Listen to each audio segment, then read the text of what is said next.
प्रिय छात्रों, इस वीडियो में मैं आपको NCERT गणित वर्ग 10 के प्रश्नावली 10.2 का प्रश्न संख्या 4 बताएंगे। तो देखिए क्या है प्रश्न। यहाँ प्रश्न है कि सिद्ध कीजिए कि किसी वृत्त के किसी व्यास के सिरों पर खींची गई स्पर्श रेखाएं समांतर होती है। तो पहले यहाँ एक चित्र बना लेते हैं, तो फिर अच्छी तरह से समझ लेते हैं। तो चित्र समझ लीजिए, ये O केंद्र वाला एक वृत्त है और जिसका ये MN एक व्यास है। तो MN के दोनों सिरा पर AB और CD दो स्पर्श रेखाएं हैं। तो यहाँ सिद्ध करना है कि AB और CD जो है ना समांतर रेखा है। तो यही चीज़ यहाँ लिख दिए हैं, जो चीज़ यहाँ बना है ना उसको यहाँ लिख दिए हैं कि O केंद्र वाले वृत्त की स्पर्श रेखाएं AB तथा CD है। O केंद्र वाला ये वृत्त है ना, तो इसकी दो स्पर्श रेखाएं AB और CD है, तो वही यहाँ लिख दिए हैं। जो वृत्त को M तथा N बिंदु पर स्पर्श करती है। तो AB और CD जो रेखा है ना स्पर्श रेखा, तो M और N बिंदु पे स्पर्श करती है। तो वो चीज़ यहाँ लिख दी है और यहाँ लिखना भी होता है, जो यहाँ बनाते हैं ना उसको यहाँ लिख देना पड़ता है। तो सिद्ध करना है कि AB समांतर CD, ठीक है, मतलब AB रेखा जो है ना समांतर है CD रेखा के। तो आइए इसको पहले हल करते हैं। तो कोई भी रेखा समांतर कब होती है पहले उसको समझ लेते हैं। तो कोई भी रेखा समांतर कब होती है, तो देखिए यहाँ पे जैसे ये रेखा हो गई दूगो ना, तो ये दोनों रेखा समांतर कब होगी, ये बीच में जो जैसे ये कोण बनेगा ना, ये दोनों रेखा के अंदर में जो बनता है ना अंत आसन्न कोण, मतलब एक ही तरफ का अंत आसन्न कोण। तो ये दोनों कोण का योगफल अगर 180 डिग्री हो जाए ना, मतलब एक ही तरफ का होनी चाहिए, तो ये दोनों कोण का योगफल 180 डिग्री हो जाए तो ये रेखा समांतर होगी।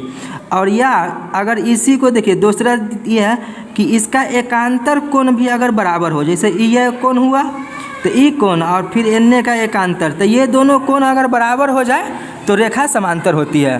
तो ये दोनों में से आप किसी को भी सिद्ध कर सकते हैं। या तो यहाँ पे एकांतर कोण बराबर कर दीजिए, इसका मतलब इसका एकांतर कोण को बराबर कर देंगे तो सिद्ध हो जाएगा कि ये दोनों मतलब समांतर हो गई। या अंदर का जो ये कोण बना ना एक ही तरफ का अंत आसन्न कोण, तो इसको अगर 180 डिग्री सिद्ध कर देंगे तो ये दोनों रेखा समांतर हो जाएगी। तो इसमें से आप दोनों में से कोई भी काम यहाँ कर सकते हैं। तो आइए इसमें हम यही काम कर देते हैं कि अंत आसन्न कोण को 180 डिग्री मतलब सिद्ध कर देते हैं। तो इसको हल करने के लिए यहाँ पहले लिख देंगे प्रमाण।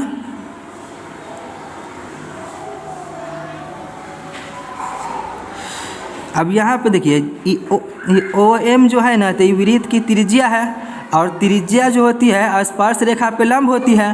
तो OM लंब होगी AB पर। तो यहाँ लिख देंगे कि OM लंब होगा AB पर। तो OM लंब होगा AB पर, तो इसका देखिए ये कारण भी यहाँ लिख देंगे। तो कारण यहाँ लिख देते हैं। तो यहाँ कारण लिख देंगे कि त्रिज्या स्पर्श रेखा पर लंब होती है, इसीलिए ये OM जो है ना AB पर लंब हो गई। तो यहाँ कारण भी लिख दिए है कि तो OM लंब है AB पर, इसलिए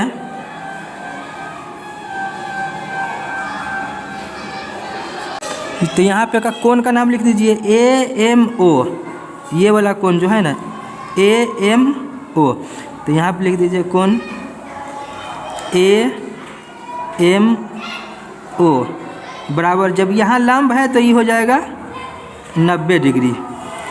तो इसको मान लेंगे समीकरण 1। अब फिर देखिए इसी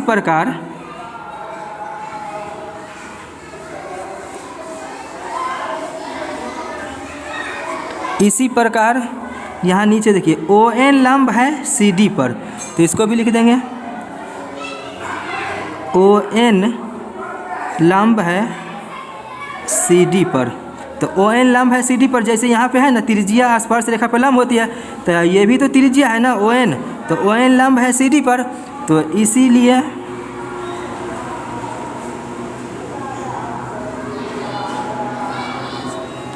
इसीलिए यहाँ पे भी कोण दे देते हैं, कोण छूट गया ना, कोण AMO, ये है ना कोण AMO।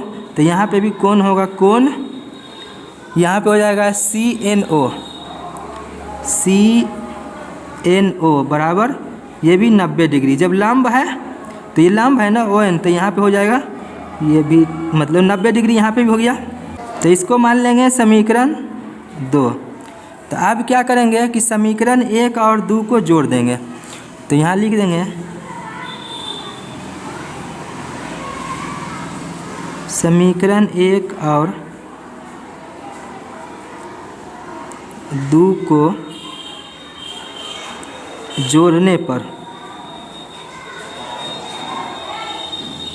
समीकरण 1 और 2 को जोड़ देंगे। तो समीकरण 1 का पहले लिख लेते हैं बायां तरफ का। तो बायां तरफ कितना है, कोण AMO।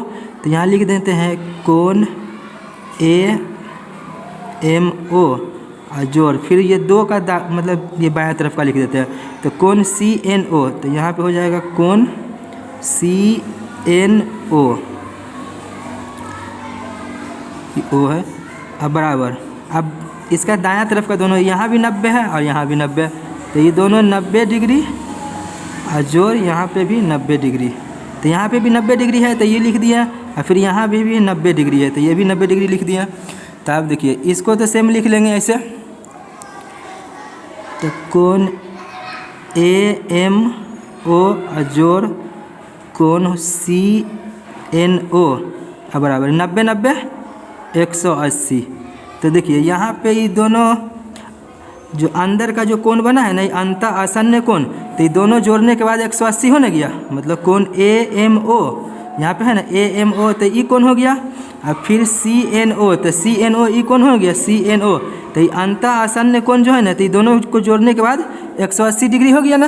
तो ये जब 180 डिग्री हो गया तो ये रेखा समांतर होगी। तो यहाँ लिख देंगे, तो यहाँ लिख देंगे कि चूंकि एक ही ओर से अंत आसन्न कोण संपूरक है, इसलिए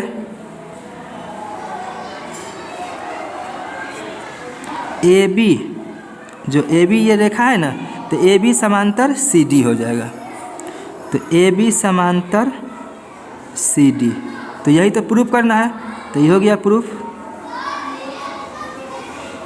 तो उम्मीद करता हूँ कि आपको ये सवाल अच्छी तरह समझ में आ गया होगा। अगर वीडियो अच्छा लगा है तो वीडियो को लाइक कर दीजिए, चैनल पे पहली बार है तो चैनल को भी सब्सक्राइब कर दीजिए।